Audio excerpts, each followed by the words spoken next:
Welcome to Manifested Publishers. We proceed on economics paper, that is April 2024. The last question, question 1. Explain the term producer equilibrium as used in economics. Explain the term, that is 7 Roman A Roman 1. Explain the term producer equilibrium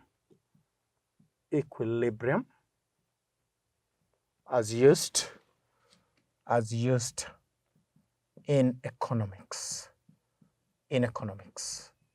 I just want to draw a diagram before I explain that, basically explain that producer equilibrium. We can have this. This is an isocost. That is basically an isocost. So we have capital,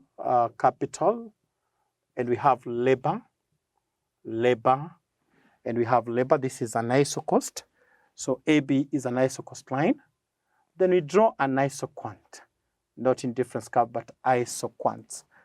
And then we have Q. We can say Q is 3. So the point that isoquant line forms a tangent with an isoquant, that is where we get the producer equilibrium. So we have equilibrium quantity of capital, that is KE, and equilibrium quantity of labor, that is LE. So we can say that this is 3,000. So we basically need to understand that 3,000 in this particular, 3,000 units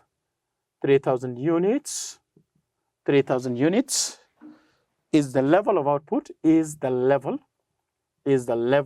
of output, is basically the level of output, that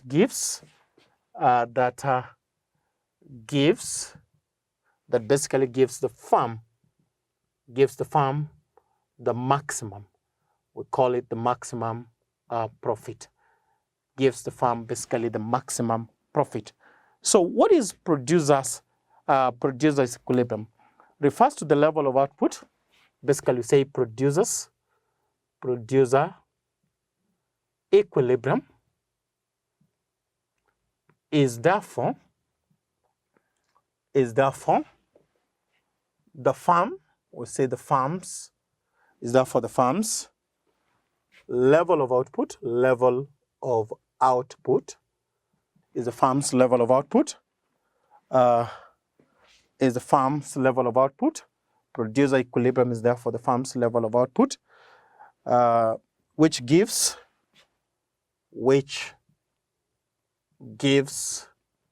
the maximum, what we call the maximum profit, which gives the maximum profit. And as you can see from the diagram, this is an isocost. AB is an isocost line, and then we have Q as an isoquant. So 3,000 is the level of output that will give the maximum profit. So a firm is said to be, just a continuation, a firm is said to be at producer equilibrium, A firm is basically said to be at producer equilibrium,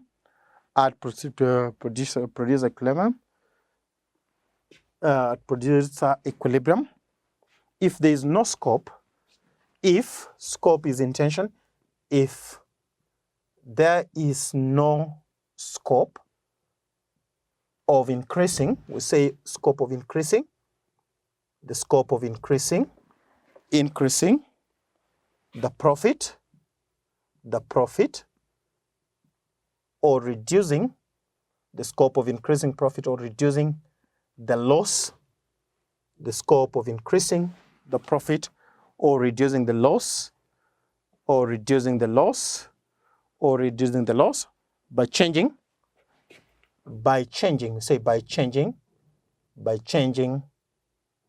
the output, by changing the quantity, of output, by changing the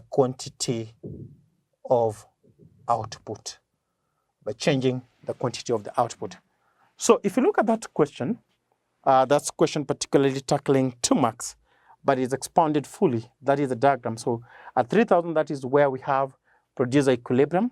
So 3,000 units is the level of output that gives the maximum profit.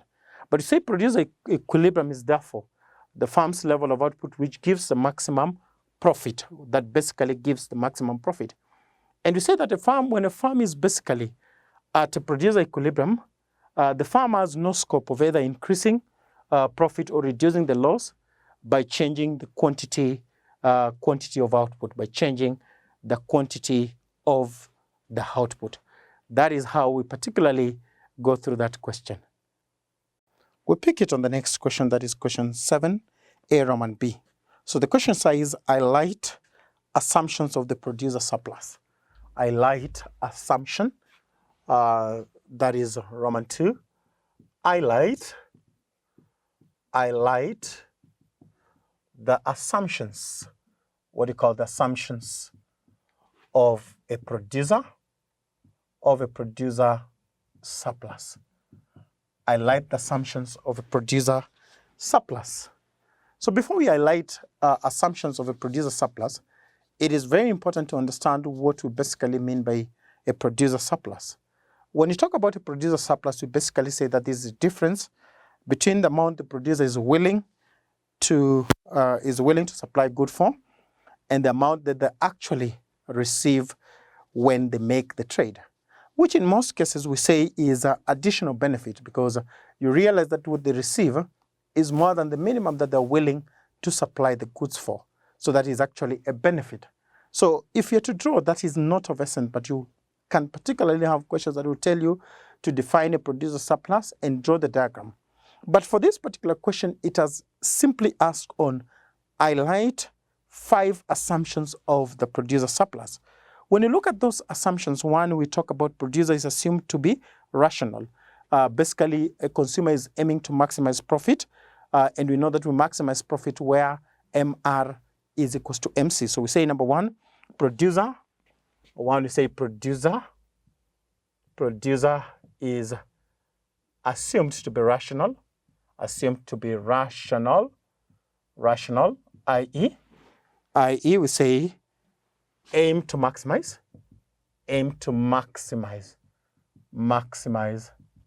the profit, We know i.e. at the point, MR is equals to MC. That is basically where the consumer basically aims to maximize the profit. The second assumption is that there is perfect competition. There's a perfect competition market. Number 2, we say there is a perfect competitive. There is a perfect competitive. We call it a perfect competitive. There is a perfect competitive perfect competition market. There is a perfect competition market. We know how a perfect competition basically work, and we say that assumed to be perfect, perfectly competitive. Assumed to be perfectly, we say perfectly competitive. Consumer is basically assumed to be perfectly competitive. Then you say that there is free entry and exit. There is a next assumption. There is what you call free entry and exit, i.e. there is free entry and exit, i.e. that is to say that producer can freely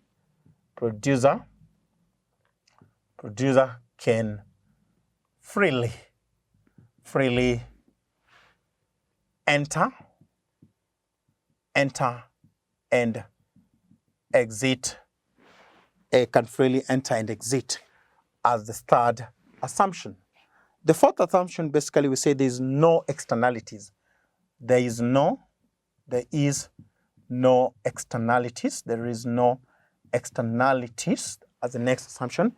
Basically, we say that there is no externality. That is saying external cost and benefits, external cost or benefit. No external, what we call external costs and benefits, and benefit. No external cost and benefits. And lastly, assumptions, we say constant return to scale. The fifth assumption, we say constant return. We call it constant return to scale. What do you basically mean by constant return to scale? We know that average cost of production remains constant. Average, that is to say average cost of the production, average cost of the production, average cost of the production remains constant, remains constant, remains constant. Average cost of production basically remains constant as quantity produces increases, as quantity produces, as quantity produces increases, as quantity produces basically increases, as quantity produces basically increases, as the quantity produced basically increases. Again, I said at the beginning of that particular question, I said you can be asked what a producer supply as a major area, and you can also be told to illustrate using a diagram how producer supplies basically come. And that is how we particularly handle that question. That is question 7, A Roman 2. That is how we go about that question. We'll pick it on the next question, that is question 7, Roman B. With the help of a well-labeled diagram, explain the stages of law of diminishing return. We put that question down. With a 8, we say with a 8, with a 8, we call it with a 8, with the aid of a diagram, with the aid of a diagram, we say explain the stages, explain the stages of the law of diminishing, of the law of diminishing return, of the law of diminishing return. So when you talk about the law of diminishing return, we also call it the law of variable proportion. What does the law of variable proportion basically talks about? We say that when a variable factor of production, that is labor, is added to fixed factor of production, and that is land, we say that total output increases, but at a decreasing rate. The total output increases, but at a decreasing rate. We can illustrate, first of all, come up with the diagram. We proceed to this at the end because this end is a bit small. So we have our diagram on this end. And you talk about those stages. Basically, this law of diminishing return or the law of variable proportion, we have it here. So this is what we call total product at that end. We have the total product. We have this as average product. We have it as average product. Then up here,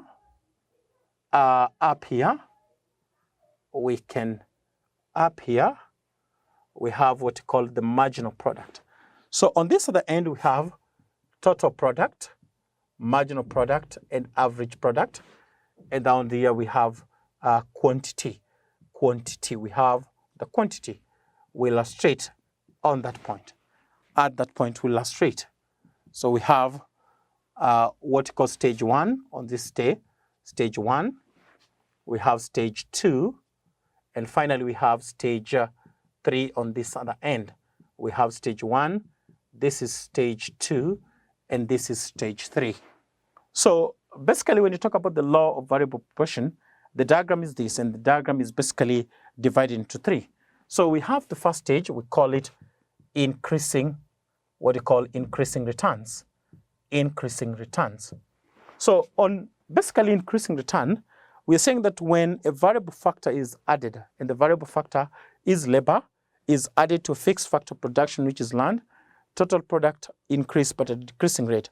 So what essentially happens in this part is that when that happens, when we talk about TP, we talk about MR, and we talk about AR, are all increasing, are all increasing.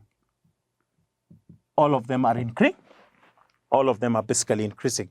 That is at increasing return, which is stage one. Stage one. Stage one, as it is. That is stage one. That is what happens in the stage one.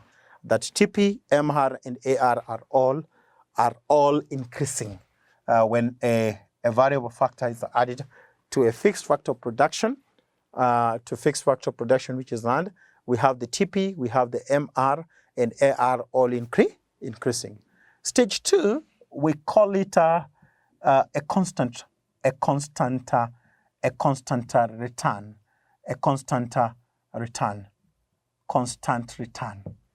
So basically we are saying that when we basically had a variable factor, which in this case is labor, to a fixed factor of production, which is land, we will see that at this particular stage, in as much as probably you can have the total product increasing, we'll see the marginal product. At this point, we'll find the marginal product. If you look at the marginal product remaining constant. Marginal product will have the marginal product basically remaining marginal product at a particular point, marginal product remaining constant. So you'll have a marginal product at one point. Maybe you have between quantities, quantity. You can have maybe a quantity that follows, maybe between 4 and 5. You're having a marginal product, which is MP. This is P, average product, and that. This is average product. Sorry for that. This is marginal product. So we have the total product in the first stage, marginal product, and AP all increasing. The second stage, we are saying that it's called a constant return. What we call a constant return. So on the constant return, we'll have the TP increasing, but you find at that particular stage, MR remain constant at a particular stage. Maybe a unit of 4 to 5, you find MP, that is the MP, which is the marginal product, remaining constant. So we can have the total product increasing, but you'll find MP remain constant, maybe at 4 and 5. So that is what you call constant return. And then we have the third stage. The third stage, we have what we call decreasing stage. So on the decreasing stage, look at the decreasing stage, which is stage 3. This was stage 2. This was stage 2. This is stage 3. This is basically stage 3. So decreasing stage, we can see the total product. We can see the average product, and we can see the marginal product are all decreasing. In fact, the marginal product is negative. So we see TP, AP, and MP are decreasing. So when we add a variable factor, which is labor, to a fixed factor of production, which is land, total product, average product, and marginal product are all decreasing. But we can see also that at that particular point, MP is even getting MP gets negative. Initiating inefficient MP is negative even at that stage. So for the diagram, that question is 6 marks. The diagram will constitute a huge number of marks. If it's 6 marks, the diagram will particularly take a huge mark. The diagram could take even 3 or 4 marks. Then the explanations that we have summarized on this particular point, those will take the remaining marks, which is either 2 or 1, maybe there. But the diagram will basically constitute a lot of the marks in that particular question. The diagram will constitute a lot of marks in that particular question. And that is how we particularly go about that very question. But even on this, we have assumptions of the law of variable proportion, or the law of diminishing returns. The law of variable proportion, or the law of diminishing return. You can have the assumptions. You can be asked the assumption. You can also be asked. On shortcomings or limitations of the law of diminishing return. That is how we particularly handle that specific question. we proceed from the next question. That is question 7, Roman C. Explain 4 monetary policies that the central bank of a country might apply to control inflation. That the central bank of any country might apply to control inflation. So when you look at this particular question on a yearly basis, this is a question that keeps on repeating itself. Even on the 2020, even on the other exams, you find particularly questions that touches on monetary policy is always there. So we put down the question, then we go through the question. So that is to say, explain, one we call explain, 7 Roman C, explain, 4, say 4 monetary policies, that a central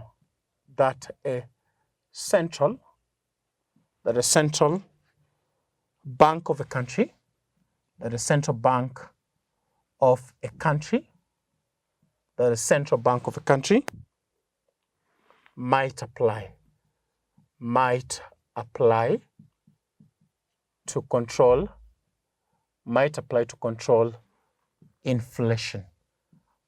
apply to control inflation. So I explained 4 monetary policies that a central bank of a country might apply to control inflation. Number 1 is to understand what you call monetary policy. Whenever we talk about monetary policy, we basically call it, these are instruments that are basically used by the government through the central bank to regulate the supply of money. Either the supply of money is high or low. How do you use these instruments to basically control inflation? The first one we talk about is what you call the bank rate. Where the first one you call it the bank rate stroke what you call the interest rate. The bank rate stroke what you call the interest rate. So when you talk about the bank rate stroke the interest rate, we know that when the supply of money is high, the interest rate is usually raised to reduce the money supply altogether, or to reduce inflation, and vice versa. So we say that during inflation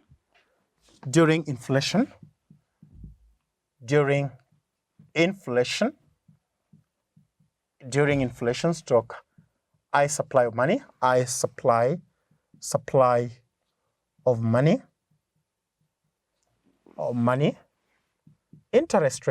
interest rates are raised. Hence this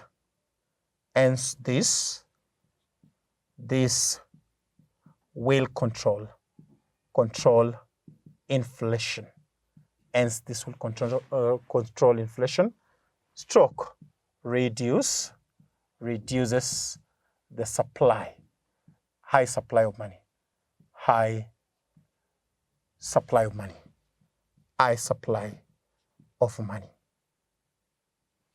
So the second one, we can talk about what we call open market operation. Market operation. So when you talk about open market operation, this is buying, what you call buying and selling of the government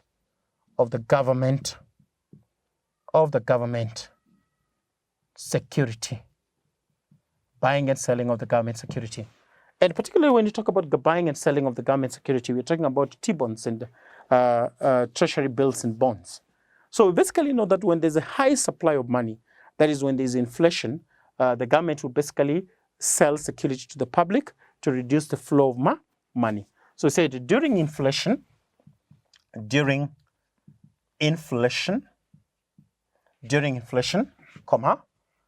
government, we say that the government will sell securities to the public in order to reduce inflation inflation, stroke high circulation, stroke high circulation, circulation of money.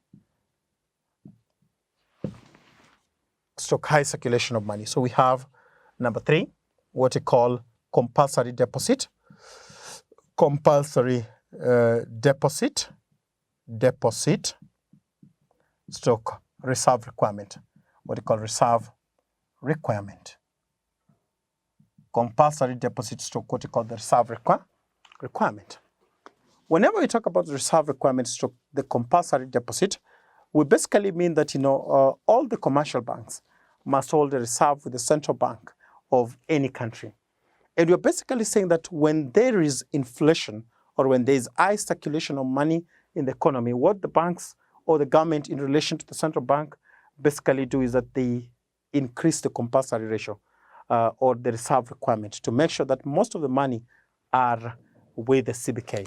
So we need to say that during inflation, the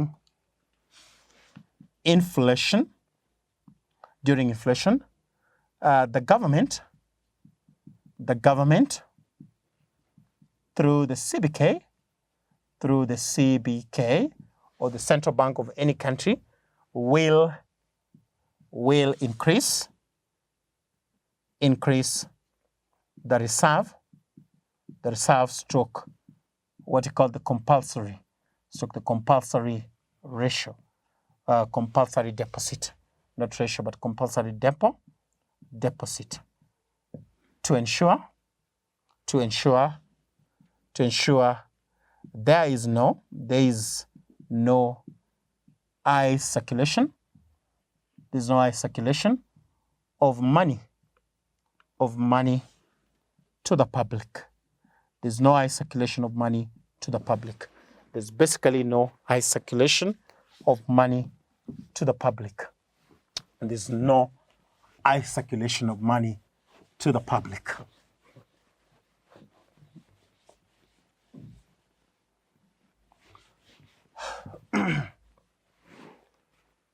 There's no high circulation. And lastly, we can talk about selective, what we call selective credit control. Selective credit control. One of the reasons why we have inflation being high is that when there's a lot of money in circulation, when there's credit available to all sectors of the economy, then you know that can lead to inflation because there will be money all over. There will definitely be money all over, and that leads to what you call inflation. But basically, during inflation, the government through the CBK will do what you call selective credit control, where credit will only be given to a selective sector of an economy, to a selective sector of economy. And that will be basically a productive sector. We can talk about productive only to a productive sector. We can talk about a productive sector. So when that happens, when you have the credit being selectively given only to a productive sector, this reduces, we'll say that this controls the inflation. This controls the inflation, stroke circulation, stroke high circulation of money, high circulation of money to the public. That basically controls high circulation of money to the public. And lastly, as a bonus one, just to understand this deeper, we can talk about what we call the cash ratio. I just explained it, cash ratio. So we know that particularly when there is high circulation, of money in the economy, what basically the CBK, the government through the CBK does is that they increase the cash ratio. That will reduce circulation of money. And hence, by doing that, they reduce inflation. But again, also of essence, of importance is to understand that questions will not only be touching on this. We can have questions that will basically touch on even fiscal policy. So it's important to understand what a fiscal policy is altogether. Apart from the monetary, it is also very important to understand what we basically mean by a fiscal policy. That is how we particularly handle that question.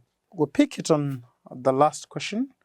That is last question, April 2024, economics, the last question. That is 7 Roman D. Outline 3 measures that developing countries might use to promote agricultural production. Outline, that is D. Outline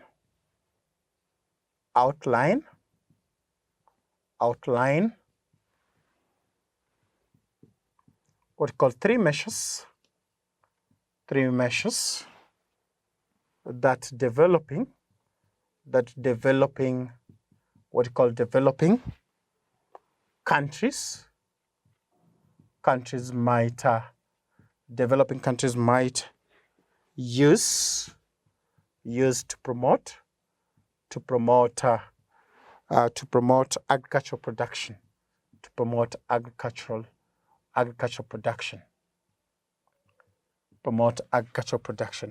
So when you talk about this particular question, again, it's also more of a general question. When you talk about factors that foster or promote or encourage agricultural production, we know that the basis, one of the major backbone of an economy in this developing country is agriculture. Still, majority lies on agriculture, not much of the industrialization. So again, I say that this is a very much open question. When you ask such a question, we can say one of it is reduce taxes on agricultural, reduces the taxes on agricultural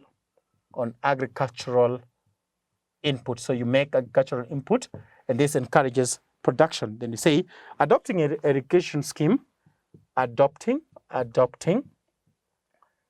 irrigation schemes to overcome adverse weather condition like drought. To basically overcome adverse weather conditions. Adoption of irrigation scheme to overcome what you call adverse weather conditions. And you can talk about developing infrastructure, what you call developing infrastructures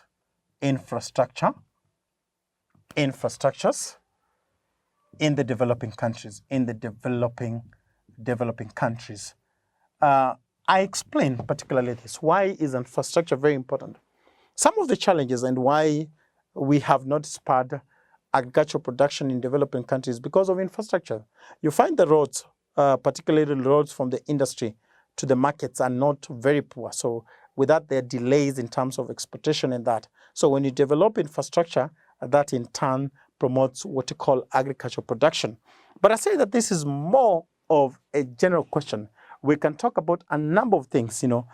We talk about investing in research so that you can come up with better quality of products, investing in research.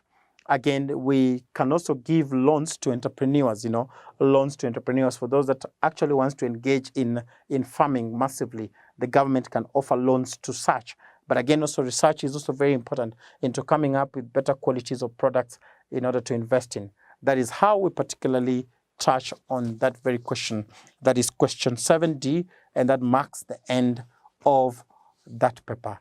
Goodbye. We see one another in the next session.